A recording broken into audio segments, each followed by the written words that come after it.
Bringing you the latest news from around the world and here at home, I'm Sandu Ferdinando. Before we get into our stories in detail, let's take a quick look at our headlines for tonight. All 157 people on board an Ethiopian Boeing 737 killed in plane crash en route to Nairobi. Father of 3 killed in Mahayangane due to the human-elephant conflict. Villagers protest opposite the Wildlife Department. Boralla traffic OIC, who was critically injured in a Defender hit and run, passes away. A special operation to commence from tomorrow to mitigate Colombo Defender culture at night. A new program of the UNP titled Sirikota Gamata commences in Kalutara. Party loyalists protest in Bandaragama. India announces general election from the 11th of April. Results on the 23rd of May. Here at home, a tense situation arose this morning when a man died as a result of a wild elephant attack near the 16th milepost in the Mahayangana-Bibile main road. N.L. Somadasa, a father of 3, left his residence for work at around 5:30 in the morning, but he was a victim of an unfortunate elephant attack soon as he entered the Mahayangane-Bibile main road. Elephants pass this area on a daily basis. Even yesterday, 3 of them passed by. My husband came home after a long time. He left home at 5:30 to reach work at 6:30. Somadasa, a mason by profession, was able to send his eldest daughter to the university, and it was his dream to provide good education to the rest of his children. At a time where people's dreams are shattered by the human-elephant conflict, and knowing that Somadasa will not be the final victim, the villagers, however, held a protest obstructing the Mahayangane-Bibile main road. Now who will look after the family and the children? Why is everyone silent before injustice? There is no law when people die either at a roadside or elsewhere. The government must maintain this family until the daughter finishes her higher studies in the university. The victim is a common man. The situation will be completely different if the victim was a high-ranking official. The relevant authorities are in comfortable chairs. Why can't they think about the general public? What is the government doing? This was the situation when police arrived at the scene. Meanwhile, a group arrived opposite the Mapakadavawa Wildlife Office, which is in close proximity to the scene where the attack took place.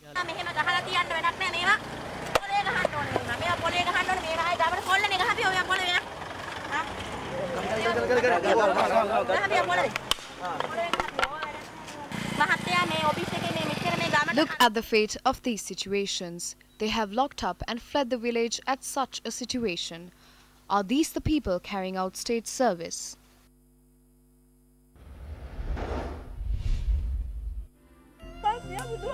I swear upon the gods, what I say is true. We have not had a proper meal for the past 4 months. We are that helpless. There is no one to support us. We are drowned in debt. We were born as farmers and we are now suffering. The suffering of poor farmers and the many hardships they go through to save their crops from wild elephants is never unending. The battle with wild elephants continues without an end. The people residing in the Visa colony, established under the Galloy Development Project in the Ampar district, spend many sleepless nights protecting their crops from wild elephants. We must protect the lives of our families as well as our crops. Officials will never realize our difficulties. We have no other option than to commit suicide. Even God does not realize our pain. I think our pain and suffering cannot be witnessed by others due to the hours of darkness. The people of this area have been through it all. Their crops have been destroyed due to severe drought and pest attacks. They managed a successful harvest this time around. It was only this season we obtained a successful harvest. Last season, all our crops were devastated by pest attacks. Why do the officials not pay any attention to the difficulties faced by the farming community? The farming community goes through many hardships to save our crops. There is not a single official who cares for our protection. When we inform the wildlife department, all they do is chase the elephants to the other side and leave. The villagers from that end then chase the elephants to our side again. So this is our life. When will these farmers who suffer day and night every day witness an end to their endless suffering? This is the question raised by the farming community of our country. Is farming this miserable? If the future generations refuse to accept this miserable life of farming, who will produce and supply rice to our country in the future? Meanwhile, police arrested a person who was transporting 1 kilogram and 65 grams of heroin in a vehicle in Galduwe. The raid was done based on a tip-off received by the Police Narcotics Bureau. The two suspects who were arrested in Ratkama and Urugasman Handie possessed heroin worth more than rupees 10 million. Police stated that a former deputy principal are among the suspects. It has been discovered that suspects have been involved in heroin racketing in Gaul, Hikkadwa and Akmimana for a long time. Meanwhile, 5 suspects were arrested by the Unit of Power Distribution of Kaluthara Division. They possessed 30 kilograms of Kerala ganja. The stock of Kerala ganja seized at Aludgama is considered as the largest stock of Kerala ganja in the Kaluthara Division thus far.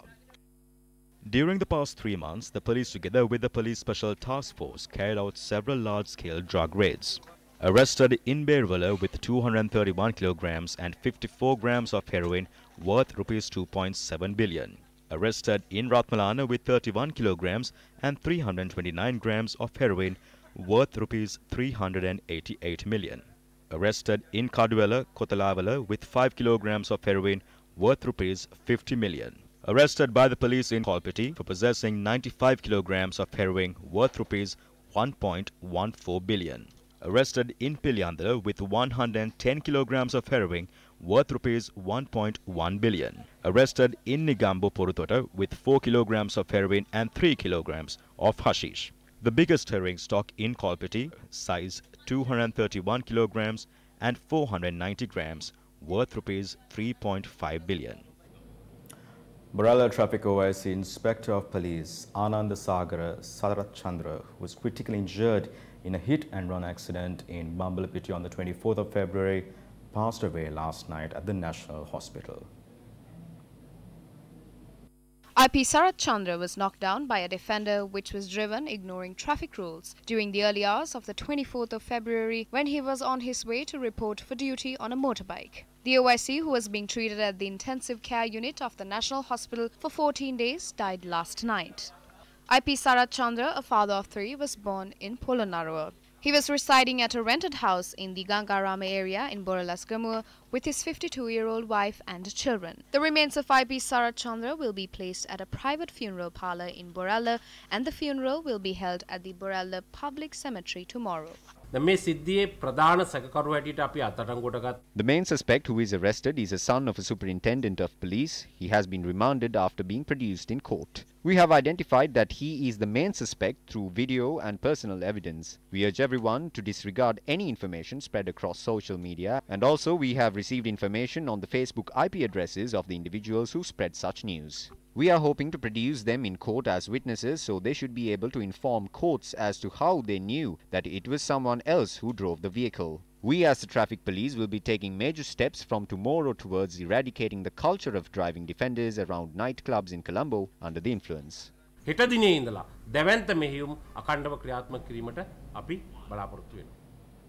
Up next is Action TV.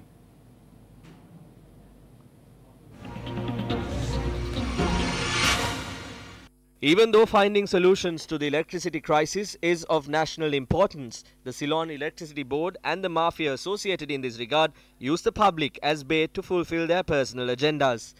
This document that was submitted to the Board of Directors of the CEB last Wednesday is yet another example of the electricity mafia in our country.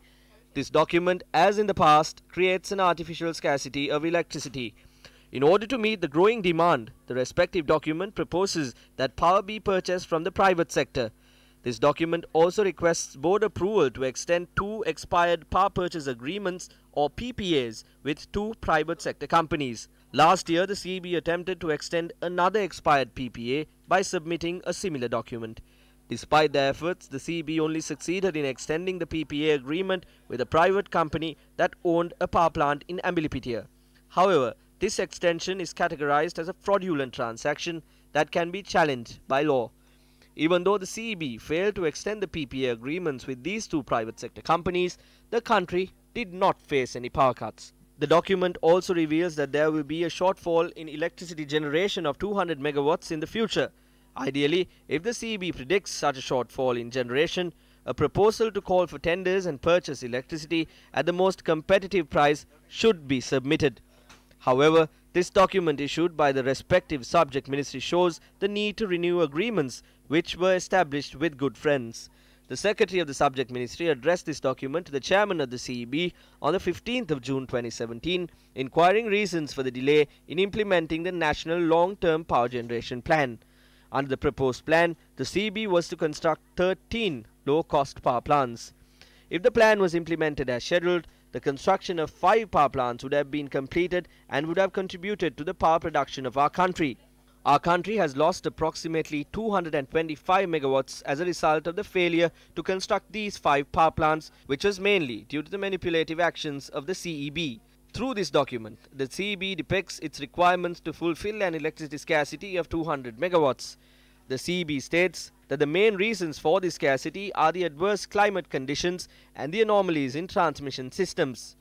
Anomalies in transmission systems do not impact electricity shortages. There is a possibility that the requirement to purchase electricity from the private sector will be submitted to the Cabinet in the near future.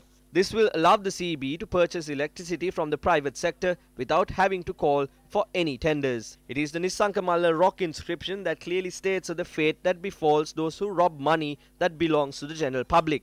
If one is to take the essence of what is mentioned in this rock inscription from Sri Lanka's yesteryears, it is abundantly clear that those who hold the electricity demand of the country to ransom to line their pockets should be punished by law.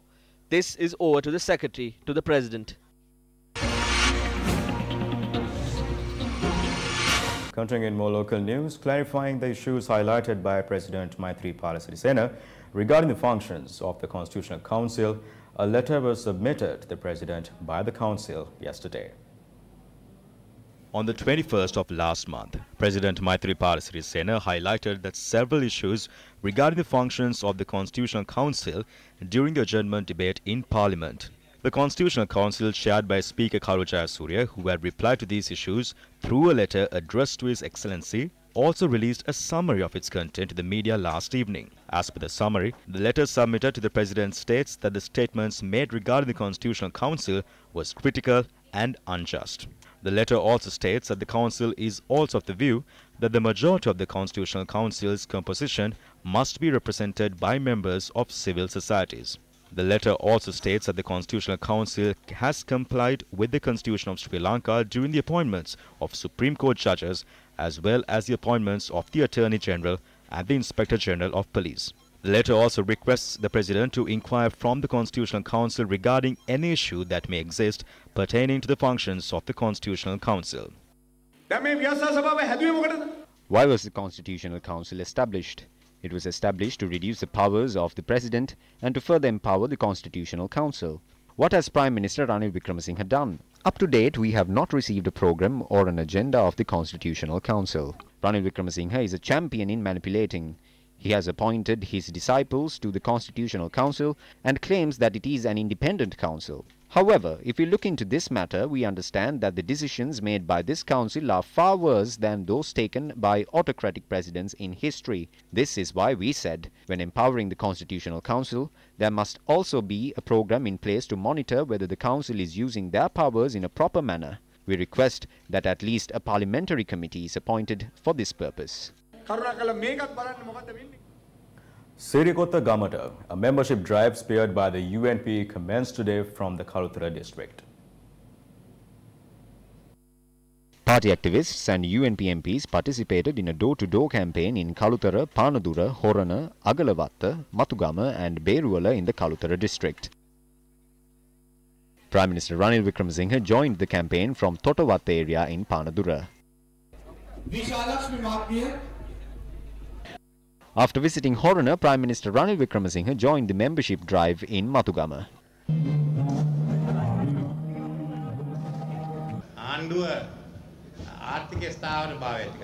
We have commenced a program in the educational and health sectors to strengthen the democracy and to stabilize the economy. There are many programs included in Gamperaliya and Enterprise Sri Lanka. We can ensure a promising future ahead. Our first objective was to work and visit villages. Now Sirikota has come to the village. While the members and MPs from the UNP were engaged in the membership drive, supporters were protesting against the ministers in Vidiyagoda, Bandaragama.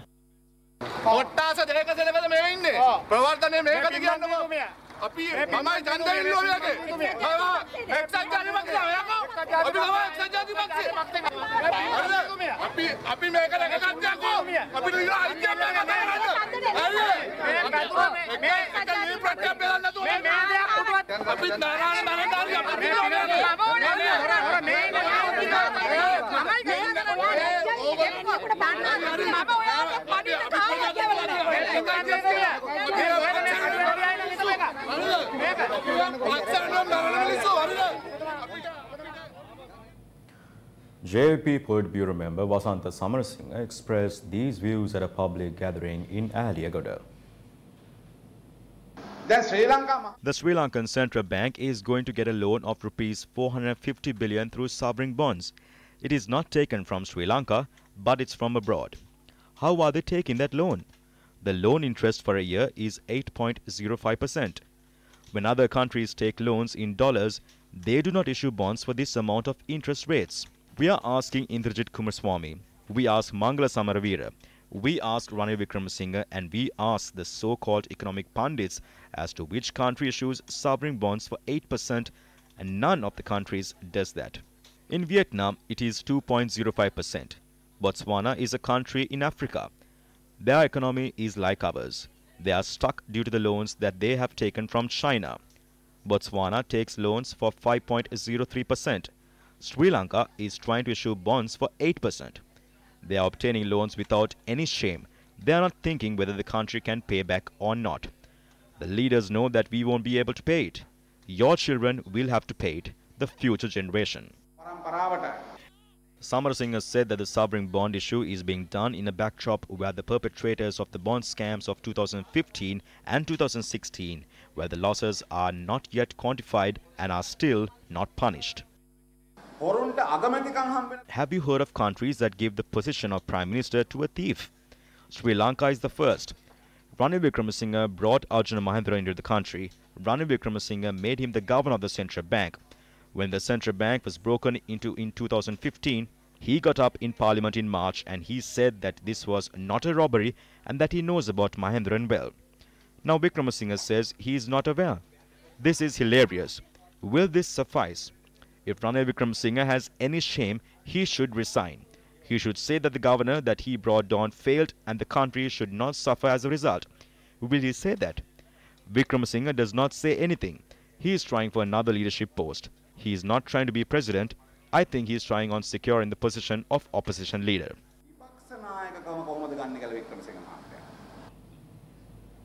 Malaysia-based MTD Capital Berhad has decided to divest the entirety of its 91% controlling stake in Sri Lanka's MTD Walkers PLC. The investment is being made to a Sri Lankan family-owned company for between US $8 to 10 million. Now here's the latest on this. The buyer, according to the Ceylon Today newspaper, is Anu9 Holdings, led by Deshamanya Anurath Aberatna and his family. The transaction is set to conclude within the next few weeks. Anu9 Holdings have already completed their due diligence work.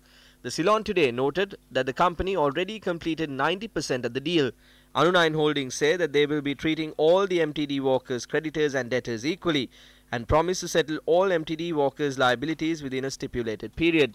Two members of the board of directors of MTD Walkers PLC, namely Kumarage Wattage Sham Vira Fernando and Yogendra Prasad Satyaseelam, both representatives of Supreme Global, have resigned from their positions last week. Anu9 Holdings chairman Anurath Aberatna and its director Gayan Kalhara Hapuarachi have been appointed as independent non-executive directors to the MTD Walkers board. The paper, quoting sources close to the company, says Executive Deputy Chairman Jehan Amaratunga is set to resign within a few days, subject to the possible ownership transfer. Independent financial watchdogs are querying if Jehan Amaratunga will satisfy any liabilities in terms of undertakings provided to the People's Bank prior to his resignation. Meanwhile, several local banks sought injunctions against MTD Walkers plc on the 6th of February 2019 over the recovery of loans. Published accounts reveal the existence of liabilities in the region of 18 billion rupees. The sale price of $8 million USD is clearly inadequate to settle all liabilities. At the same time, it should be noted that MTD Walkers plc claims employment of over 4,000 persons, and in this context, it is hoped that statutory dues to the EPF and ETF have been paid according to legal obligations. In the recent past, there have been instances where large amounts due to the ETF and EPF, including by various regional plantation companies, sometimes in excess of rupees 1 billion, have been outstanding in spite of the companies themselves having changed hands. It is also noted that the infamous bond scam of 2015 resulted in the ETF suffering losses estimated by the Presidential Commission of Inquiry as being in excess of 8.5 billion rupees. The people's hard-earned money appears to be flippantly managed, lacking professionalism, direction and commitment, whilst there have been no reported instances of legal action being taken against debtors who owe statutory to the EPF-ETF department. Foreign investors who make their way to Sri Lanka are clearly advised of the unambiguous nature of the legal requirements that are placed upon employers when it comes to meeting obligations to employee benefits, and the EPF-ETF is precisely pointed out. The onus is upon the authorities to ensure that the fundamental cornerstone of legal requirements protecting employees is adhered to in order that the people's money will be protected. The Sunday Times reported that there has been no official response so far from the Singapore government to send former Central Bank Governor Arjun Mahendran to face charges in Sri Lanka over the bond scandal. This report comes against a background where President Maithripala Sirisena confirmed at a news conference last week that he had made a request from Singaporean Prime Minister Lee Hsien Loong during his visit to Singapore regarding this. President Sirisena also added, quote, "I have seen some remarks by politicians questioning as to why I can't get Mahendran. If he is in the country, my officials will get him," unquote.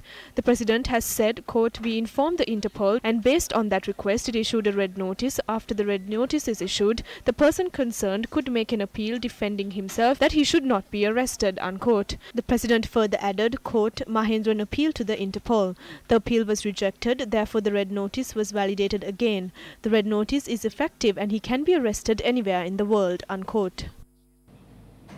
The Sanisiligama model village constructed in the Madagiri area in Hambantota under the Udagaman housing program was vested with the public today under the patronage of Deputy Leader of the UNP, Minister Sajith Premadasa. This is the 179th model village constructed under the Udagamana housing program. The model village, which consists of 57 housing units, was constructed at a total cost of 45.3 million rupees. The distribution of land ownership deeds to all 57 beneficiaries and equipment for self-employed individuals also took place in line with this event. On the 24th of March, we will lay the foundation stone for two important projects. On the same day, we will lay the foundation stones for the oil refinery project and the cement factory that is to be constructed in Hambantota. In the past, these projects were only limited to words. No one initiated implementation. However, today, the foundation stones for these projects have been laid right before you. On the 24th of this month, you will witness the commencing of a massive industrial revolution in the Hambantota district.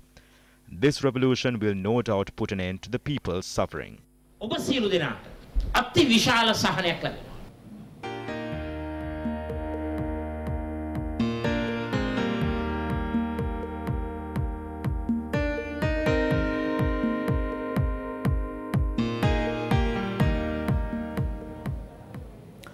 Sri Lanka is among the countries in the world that produces a large number of fruits and vegetables. Yet, we import tons of fruits and vegetables every year. According to the statistics of the Central Bank in 2017, Sri Lanka had produced over 1.5 million metric tons of fruits, while we had also imported over 76,000 metric tons of fruits. Sri Lanka is known as a country that produces many varieties of fruits, yet why do we have to import a large number of fruits annually? What would be the fate of the nutritious fruits that are being produced in the country? නෑ දේශීය දේ තමයි ගොඩක් කන්නේ. ඉරිදාට ඉතින් මොනවාරි පළතුරු වගේ ගෙනියනවා. පෙර මේ දොඩම් එම කණි දොඩම් ඒ වගේ. The traders spoke of the challenges faced by them to meet the expectations of the customers. ඉතින් ගෙවල් වල ආදර පළතුරු තියෙනවානේ. අඹ කියමුකෝ අඹ ගෙඩි 10ක් 15ක් ඒ වගේ ගෙනාව සුවර් කරලා කන්න පුළුවන්. ඔය කෙසල් ගම් ගෙඩියක් කන්න පුළුවන්. අනිත් ඒවා නම් මහ ප්‍රමාණයේ වෙන ඒවා විල්ලා 100%ක් බේත් තමයි. ලංකාවේ තියෙන අඹ වර්ග 40. We have now lost all oranges that we had in the country. We have lost the pears as well. Likewise, fruits from the international markets have been widely promoted and sold in our country due to such reasons. While this is the situation in Colombo, we witness the situation in villages. අපේ දේශීය නිෂ්පාදනය කරනවා උනාට වෙළඳ පොළට යනකොට ඒ වගාවට ගැලපෙන නිසි මිලක් නැති හින්දා මේ නිෂ්පාදනය කරන දේවලු ඉදිරියට අඩු වෙන තත්ත්වයක් තියෙනවා. The annual feast of St. Anne's Shrine, Thalavila, was held today.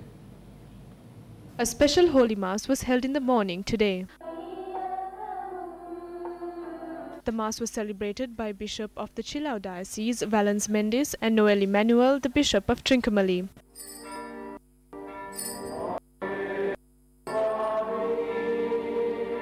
As per tradition, there was a huge number of devotees who came for the feast to obtain the blessings of St. Anne. The procession carrying the statue of St. Anne was held after the morning Mass.